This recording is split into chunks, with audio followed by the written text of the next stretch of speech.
ہمارا عقیدہ یہ ہے کہ ائمہ علیہ السلام آئیں گے، جس میں 500 سال صرف سید الشہداء حکومت کریں گے، تو 12 امام کے ظہور کے بعد ائمہ علیہ السلام سب واپس آئیں گے اور حکومت کریں گے، اور بہت طولانی ایک دنیا کے اندر یہ رجعت اس کو کہا جاتا ہے۔ اس کو قرآن سے بھی ثابت کیا جاتا ہے اور اس کو احادیث سے بھی ثابت کیا جاتا ہے۔ امام سے پوچھا گیا کہ اس کی دلیل قرآن سے کیا ہے، تو آپ نے فرمایا ربنا امتنا اثنتین واحییتنا اثنتین، پروردگارہ تو نے ہمیں 2 زندگیاں دیں، 2 موتیں دیں۔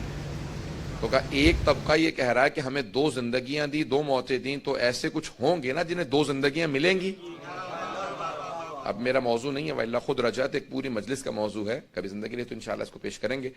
تو رجعت کے اوپر اعتقاد رکھنا، اور وَبِإِيَابِكُمْ مُوقِنٌ، آپ زیارت وارثہ جب پڑھتے ہیں کہ آپ فوراً اس میں یہ جملہ بھی کہتے ہیں وَبِإِيَابِكُمْ مُوقِنٌ، میں یقین رکھتا ہوں کہ آپ پلٹ کے واپس آئیں گے۔ ہم تو تبرک نہیں کہتے ہیں، جملہ صادق آل محمد علیہ السلام کا۔ اللہم صلی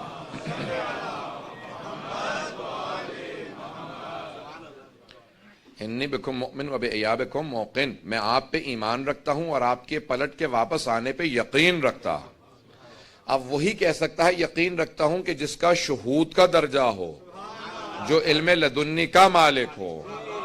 تو اب وہ کہہ رہے تھے میں یقین رکھتا ہوں، ہم امام کے جملوں کو دہرا رہے ہیں، ہمارا ایمان ہونا ضروری ہے کہ امام پلٹ کے آئیں گے۔ عزیزان گرامی، اور اسی طرح سے پھر معاد جسمانی پہ، معاد جسمانی یعنی روز قیامت ہم جسم کے ساتھ پلٹائے جائیں گے، اس پہ اعتقاد رکھنا یہ ایمان کی علامت اشیاء کی علامت ہے کہ وہ ایمان رکھتا ہوگا کہ ہم جسم کے ساتھ محشور کیے جائیں گے، جسم کے ساتھ، صرف روحیں محشور نہیں ہوں گی، جسم کے ساتھ محشور کیے جائیں گے۔ سن رہے ہیں اس بات کو؟ تو ایک بات کہہ دیتا ہوں یہاں پہ دلیل کے طور پہ جلدی سے پیش کر دوں، شاید کبھی پیش کیا ہو، یہاں پہ مجھے بھی یاد نہیں، یہاں نہیں میں نے پڑھا اس موضوع کو، لیکن صرف اشارہ کر رہا ہوں کہ جسم معاد جسمانی ہوگی۔ سورہ یاسین کی آیت ہے کہ ایک آدمی ملحد، ایک زندیق، یا آپ کہہ لیجیے ایتھیس انگلش میں آپ لوگ کہتے ہیں، کوئی خدا کو نہیں مانتا تھا، تو اس نے ایک قبرستان سے ہڈی لی، کیلشیم ہوتی ہے ہڈی، خشک ہڈی تھی مردے کی، اسے پیسا اور آنے کے بعد رسول خدا کے سامنے اس کو اڑا دیا، پھونک ماری اور کہا کہ وَمَن يُخْلِقِ الْعِظَامَ وَهِيَ رَمِيمٌ، جبکہ یہ پاؤڈر بن چکی ہے، خاکستر ہو چکی ہیں، ان ہڈیوں کو دوبارہ کون زندہ کرے گا؟ اللہ کو سوال پسند آیا، اللہ نے سوال بھی قرآن میں رکھا، جواب بھی قرآن میں دیا۔ اس سورہ میں جسے قلب قرآن کہا ہے کہ قُلْ يُحْيِيهَا الَّذِي أَنشَأَهَا أَوَّلَ مَرَّةٍ وَهُوَ بِكُلِّ خَلْقٍ عَلِيمٌ، جب یہ ہڈیاں تھی ہی نہیں تو اس نے بنا دی تھی، تو انہیں خاکستر سے دوبارہ پلٹانا کون سا مشکل کام؟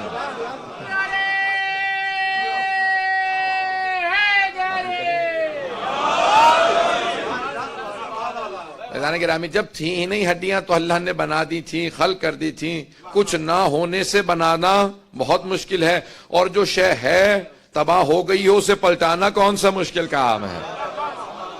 اصل میں بنانا زیادہ مشکل کام ہے، پلٹانا اتنا مشکل کام نہیں ہے۔ عزیزان گرامی، اب کیونکہ درخواست کی ہے انتظامیہ نے مجھ سے، تو میں نے کہا تھا کہ انشاءاللہ بالکل ابتدا کے اندر اگر ایک فنڈ ریزنگ کرنا چاہتے ہیں، اگر آپ بولنا چاہیں گے تو میں ابتدائی طور پہ کہہ دوں گا کہ آج امام ضامن کے صدقے میں دیں گے، جو کچھ دیں گے امام رضا کے نام سے دیں گے۔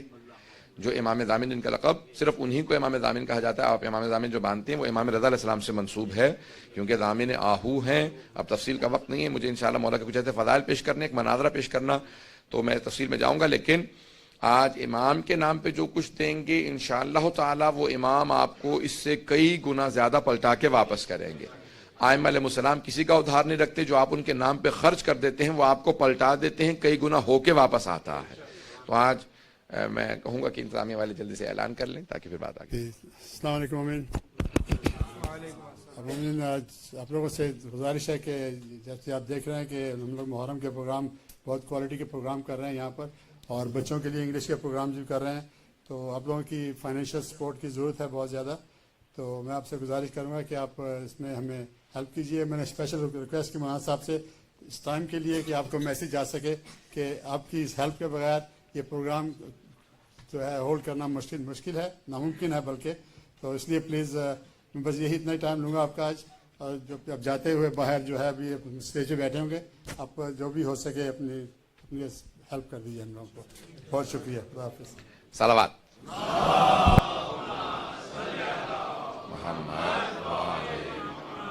وعجل فرجهم۔ بہت مختصر تھا. اگر میں سمجھ رہا تھا آپ لوگ چادر وغیرہ چلائیں گے اور سب کچھ ہوگا تو اتنا اعلان میں بھی کر دیتا. میں دوبارہ تاکیداً کہہ دوں گا کہ انشاءاللہ ایک ایسے امام کہ جن کی سخاوت کے لیے اتنا جملہ کافی ہے، جس کو زیارت میں غریب الغربا کہا گیا تھا، آج وہ امیر الامراء ہے. تو وہ امام علیہ السلام سلطان العرب والعجم ہے. صرف یہ ایک امام علیہ السلام کا لقب ہے کہ سلطان العرب والعجم. امام علیہ السلام جتنا ان کے نام پہ آپ خرچ کریں گے انشاءاللہ تعالیٰ آپ دیکھیے گا کہ اسی سال کے اندر اس کے اندر کتنی برکت ہوتی ہے. جتنا امام کے نام سے آپ خرچ کریں گے انشاءاللہ مل جائے گا. صلوات پر محمد وعلی محمد.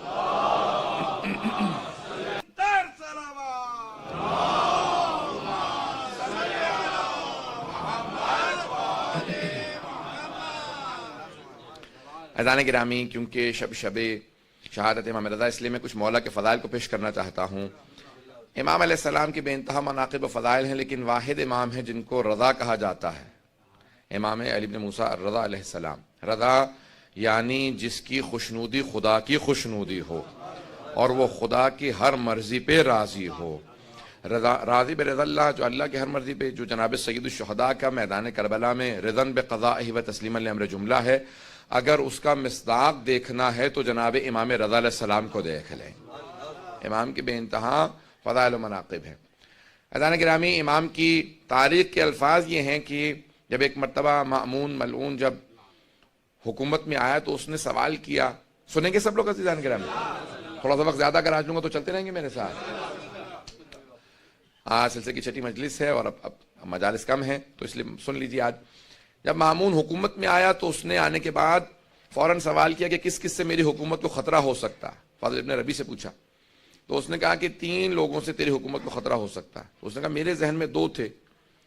تیرے ذہن میں کون کون ہے؟ کہا تیرا بھائی امین. کہا وہ تو بہت بے وقوف ہے، اسے میں راستے سے ہٹا دوں گا، قتل کروا دوں گا اس کو. دیکھیں، جو حکومت میں آتا ہے اور خدا کی خاطر حکومت نہ کرتا ہو وہ اپنوں کا بھی مخلص نہیں ہوتا. تو کہا اور؟ کہا کہ اس کا جو وزیر ہے کہ اس کو بھی میں راستے سے ہٹا دوں گا. کہا تیرے ذہن میں تیسرا کون ہے؟ کہا علی ابن موسیٰ الرضا علیہ السلام. اللہم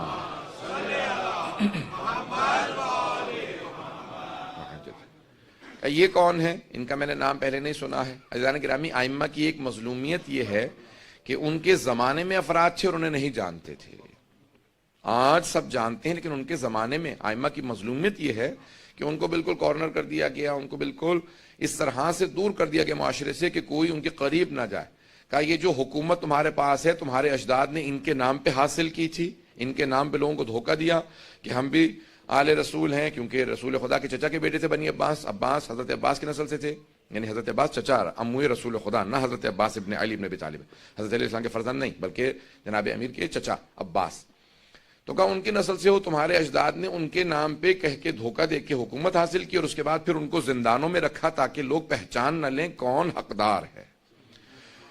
تو اس نے کہا کہ اچھا تو یہ کیسے ہیں، دیکھنے میں کیسے ہیں، بولنے میں کیسے؟ سن رہے سب لوگ؟ کہا دیکھنے میں کیسے ہیں، بولنے میں کیسے ہیں، جب گفتگو کرتے ہیں علم کیسا ہے؟ کہا کہ جو ایک مرتبہ انہیں دیکھ لے وہ انہی کا ہو جاتا. علم ایسا ہے جب کلام کرتے ہیں ہر انسان انہیں سننا چاہتا ہے.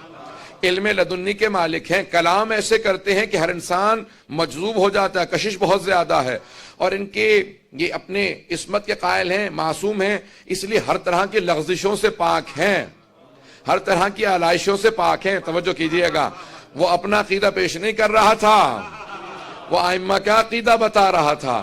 کہ یہ کہتے ہیں کہ معصوم ہے اس لیے لغزشوں سے بہت پاک ہیں. کہ جو ایک مرتبہ ان سے مل لیتا ہے وہ ان کا ضرور گرویدہ ہو جاتا ہے، وہ ان کا مرید ہو جاتا ہے. کہ اور شخصیت کیسی ہے؟ کہ شخصیت بہت وجیح ہے، چہرے پہ جلال ہے، ہیبت ہے، بہت خوبصورت ہے. کہ ایک مرتبہ تو دیکھے گا تو بھی معتقد ہو جائے گا کہ ہاں یہ واقعاً زمین کا نہیں آسمان سے نازل ہوا عام ہستی نہیں ہے، تو دیکھے گا تجھے خود اندازہ ہو جائے گا. کہ اور لوگ اگر ان سے ملتے ہیں قریب ہیں، کہ لوگوں کو ہم نے دور کر رکھا ہے لیکن جتنا لوگ ان سے ملتے ہیں ان سے قریب ہوتے چلے جاتے ہیں. کہ کہاں رہتے ہیں؟ کہ مدینہ منورہ میں رہتے ہیں، اپنے جد رسول خدا کے روضے کے قریب رہتے ہیں. کہ ان کا وہاں رہنا ہمارے لیے نقصان دہ ہے، کیونکہ جو حج پہ جائے گا مدینہ جائے گا، جو ملے گا وہ ان کا ہو جائے گا. کہ ان کو کسی طرح سے خراسان لے آؤ. اس وقت مشہد میں نہیں تھا، مشہد امام کی وجہ سے نام رکھا گیا، توس اس کا نام تھا، قریب میں مرو میں جہاں پہ اس کی حکومت کا دارالخلافہ تھا. کہا وہاں پہ ان کو منتقل کیا جائے. کہا جاؤ جا کے ان کو وہاں سے دعوت دو اور ان کو خراسان منتقل کر دو. اور جب لے کے چلنا تو ان کو اماری میں بٹھا دینا. کہا اماری میں کیوں بٹھائیں؟ کہا کیونکہ تو نے تو کہا کہ جو ایک مرتبہ دیکھ لے وہ انہی کا ہو جاتا ہے. تو ان کو چھپا کے سفر کروانا تاکہ کوئی دیکھ نہ لے, اور شیعہ علاقوں سے مت لانا, کہیں ایسا نہ ہو انقلاب برپا ہو جائے, لوگ ہمارے خلاف بغاوت کرتے ہیں, ان کی وجہ سے ہمارے خلاف کھڑے ہو جائیں.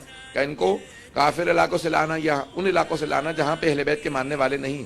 توجہ تو ہے. جب سفر شروع ہو گیا, یہاں سے گئے, امام سے کہا کہ آپ خراسان میں آپ کو طلب کر لیا گیا. امام نے اپنے سارے بہن بھائیوں کو جمع کیا, بنی ہاشم کو جمع کیا, سادات کو جمع کیا, اور کہا دیکھو جس طرح سے جناب امیر جب گئے تھے نا مدینے سے تو جانتے تھے میں پھر واپس کوفے سے نہیں آؤں گا, جس طرح سید الشہداء گئے تھے جانتے تھے, اس طرح سے میں بتا رہا ہوں کہ میں واپس نہیں آؤں گا, یہ میرا آخری سفر ہے اور اسی کے اندر میری شہادت ہو جائے گی سفر میں. اور امام نے سب کو جمع کیا, کچھ وصیتیں کی اور چلے. جب سفر میں جانے لگے تو سب بہن بھائی بہت امام کے, خصوصاً حضرت معصومہ جو بہت زیادہ محبت کرتی تھی, بھائی سے ملی, سب بہنیں بھائی رونے لگے. امام نے کہا نہیں آپ لوگ یہیں پہ رہیں اور بعد میں آپ لوگوں کے لیے سفر ہوگا, میں جانتا ہوں. اور امام سفر کے لیے چلے گئے. اماری میں بٹھایا گیا, امام کو لے جایا گیا, سفر شروع ہو گیا. جب سفر شروع ہو گیا تو اب مختلف علاقوں سے گزر رہے تھے. جو افراد ساتھ چل رہے تھے وہ مامون کے مامور تھے, مامورین تھے جن کو امر دیا گیا تھا, حکومت کے کارندے تھے, حکومت کے کارندے تھے. لیکن سفر میں امام رضا کے تھے, جو ہم سفر رہتا ہے کسی معصوم کا تو وہ معصوم ہی کا ہو جاتا. اب سارے مامور تھے حکومت کے, لیکن جب امام کے ساتھ چلنے لگے, کسی نے امام کی عبادت کو دیکھا, کسی نے زہد کو دیکھا, کسی نے عبادت کو دیکھنے کے بعد کہا امام کا چہرہ بتا رہا ہے یہ معصوم ہے. اب اکثر مامون کے کارندے امام کے ساتھ چلنے کی وجہ سے امام کے ہوتے چلے جا رہے تھے, جو نہیں بھی مانتے تھے وہ دل میں ماننے لگے تھے. اب کئی افراد سے کہا کہ نہیں ظاہری طور پہ کسی کو نہیں بتاؤں گا کہ میں ان کا ماننے والا ہوں, لیکن اب دل میں امام کو بعض بار دیکھتے تھے مسکراتے کا. اب مولا بھی جانتے تھے امام کہا اسے جاتا ہے جو دلوں کے بھید جانتا ہو. اب امام کے ساتھ جو حجت خدا ہو وہ جانتا ہے دل میں کیا. امام سفر میں ہے, مختلف سفر کے احاطوں کے اندر امام کو ایک مرتبہ نیشا پور کے اندر جب پہنچے, نیشا پور اس وقت مرکز تھا علم کا, بہت بڑے بڑے علماء شیعہ سنی وہیں نیشا پور سے گزرے ہیں. سب کے ذہنوں میں واقع ہے, مجھے صرف اشارہ کرنا ایک نتیجہ دینے کے لیے. اس مقام پہ 16,000 یا 18,000 محدثین جمع ہو گئے, اور سب کے سب ایک بات سوچ رہے تھے کہ عرب کا بہترین خاندان بنی ہاشم ہے, اور ایران کا جو بہترین خاندان تھا شاہی خاندان, اس کی بیوی جناب شہربانو بنی ہاشم کے بہترین حسین سے بیاہی گئی. آنے والا عرب و عجم کا بہترین فرد ہے. تو اب بہت سے لوگ محبت میں ملنے آئے تھے, بہت سے تعصب میں ملنے آئے تھے, بہت سے نیشنلزم کی وجہ سے مل رہے تھے. اگر توجہ ہو کہ بھی خون بہترین خون ہے, بہت سے عقیدت کی وجہ سے ہر آدمی آ رہا تھا. کوئی شیعہ تھا جو نہیں بھی تھا, کہ یہ فرزند رسول ہیں, ان سے ایک حدیث سننا چاہیں گے. جب سارے محدثین جمع ہو گئے تو احمد بن حنبل نے اپنے مسند میں لکھا کہ جب سب محدثین جمع ہو گئے تو سب نے درخواست کی امام رضا سے کہ ایک حدیث اپنے جد رسول خدا سے بیان کر دیں. اب امام نے حدیث کو بیان کرنا شروع کیا. احمد بن حنبل اہل سنت کے 4 اماموں میں سے ایک امام ہیں. وہ کہتے ہیں کہ امام نے ایک حدیث کی سند کو بیان کیا. حدیث کی سند کو وہ سند ہے جسے سلسلۃ الذہب کہا جاتا ہے, گولڈن چین آف نریشن, جس میں تمام کے تمام افراد کہاں معصوم ہیں. اس لیے عصمت کی وجہ سے اسے سونے کی سلسلہ سند کہا جاتا, سونے کا سلسلہ سند جہاں سب معصوم ہیں. امام احمد بن حنبل کہتے ہیں, اہل سنت کے امام, وہ کہتے ہیں کہ اس حدیث کے الفاظ کو نہیں, صرف اس کی سند کو اگر دیوانے پہ پڑھ دو گے تو اسے افاقہ ہو جائے گا.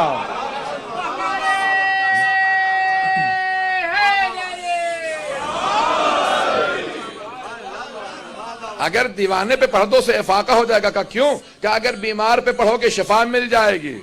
کہ کسی بھی مرض کے اندر کوئی مبتلا ہو, کسی بلا میں مبتلا ہو, سند کو پڑھ لے گا. واحد حدیث ہے جس کے سلسلہ سند میں سب کے سب معصوم ہیں.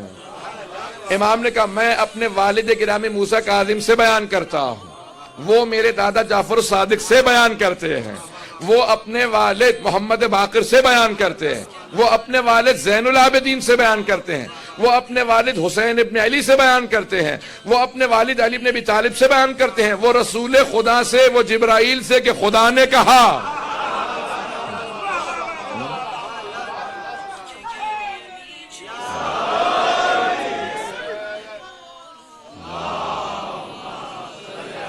تھوڑا تھوڑا آگے تشریف لے آئیں گے. سلوات پڑھ کے تھوڑا تھوڑا اگر رحمت کریں اور اس طرف اگر ہو جائیں.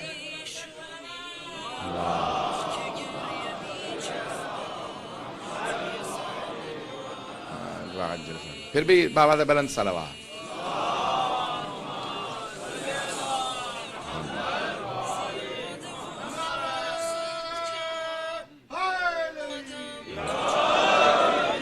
توجہ ہے سب لوگوں کی.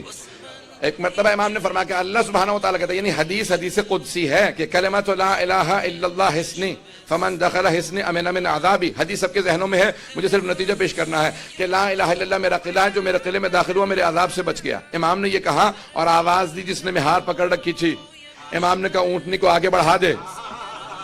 امام نے پردہ گرا دیا. جیسی اونٹنی آگے بڑھی امام نے سب کو سوچنے پہ مجبور کیا. جب سب لکھ رہے تھے سند کو، حدیث کے الفاظ کو، روایت کے الفاظ کو، متن کو سب نے لکھا، قلم روک دیا کہ صرف لا الہ الا اللہ کہیں جنت میں چلے جائیں گے. امام نے جب سب کو لمحہ فکریہ دے دیا، سوچنے پہ مجبور کیا، تو امام نے دوبارہ کا ذرا رک. ایک مرتبہ عماری کا پردہ ہٹایا. امام نے کہا بشروطہا، لا الہ الا اللہ کی کچھ شرائط ہیں، کنڈیشنز ہیں. وَأَنَا مِن شُرُوطِهَا، لا الہ الا اللہ کی شرائط میں سے ایک شرط کا نام امام رضا ہے. اب یہ امام نے کیوں کہا؟ میں نتیجہ، میں نے ساری حدیث کو اس لیے پیش کیا تبرکاً بھی، اور اس لیے کہ میں جو ایک نتیجہ دینا چاہتا ہوں. امام پہنچے تو اس نے فوراً پہنچنے کے بعد مامون نے دیکھا امام کو، وہ جو سب سے دربار میں کہہ رہا تھا خبردار کوئی تعظیماً کھڑا نہ ہو، توجہ ہو، وہ خود ایک مرتبہ اپنے تخت پہ کھڑا ہوا اور امام سے کہنے لگا فرزند رسول تشریف لائیے، یہ آپ ہی کا تخت ہے. میرے تو وڈیرے بھی کہہ گئے اگر آپ نہ ہوتے تو ہم ہلاک ہو جاتے.